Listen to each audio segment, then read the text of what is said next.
नमस्कार दोस्तों, आर के म्यूजिक 95 में आपका स्वागत है। आप लोग इस चैनल को अधिक से अधिक सब्सक्राइब करें और 1000 सब्सक्राइबर का टारगेट जल्द से जल्द पूरा करें, जिससे मेरा चैनल मोनेटाइज हो सके। आज मैं लेके आया हूँ एक देशभक्ति सॉन्ग। अगर अच्छा लगे तो लाइक और शेयर ज़रूर करें। तो आइए देखते हैं मुखड़ा।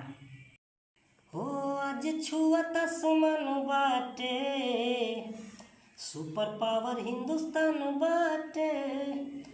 हो आज छुअत आसमान बाटे, सुपर पावर हिंदुस्तान बाटे। हो तीन रंगवा से सजल जेकर तिरंगा पहचान बाटे। हो आज छुअत आसमान बाटे, सुपर पावर हिंदुस्तान बाटे। आइए देखते हैं अंतरा। हो बोलेला दुनिया में भारत के तूती, चाइना या पाक देले नाम सुनी मोती। हाँ बोलेला दुनिया में भारत के तूती, चाइना या पाक देले नाम सुनी मोती। ओ सबसे आगे रहेले हिंदुस्तानी, मंगल ग्रह खोजेले पानी। हो वैज्ञानिक डॉक्टर त मोर ही देशवा किसान बाटे। हो आज छुअत आसमान बाटे, सुपर पावर हिंदुस्तान बाटे। हो आज छुअत आसमान बाटे, सुपर पावर हिंदुस्तान बाटे।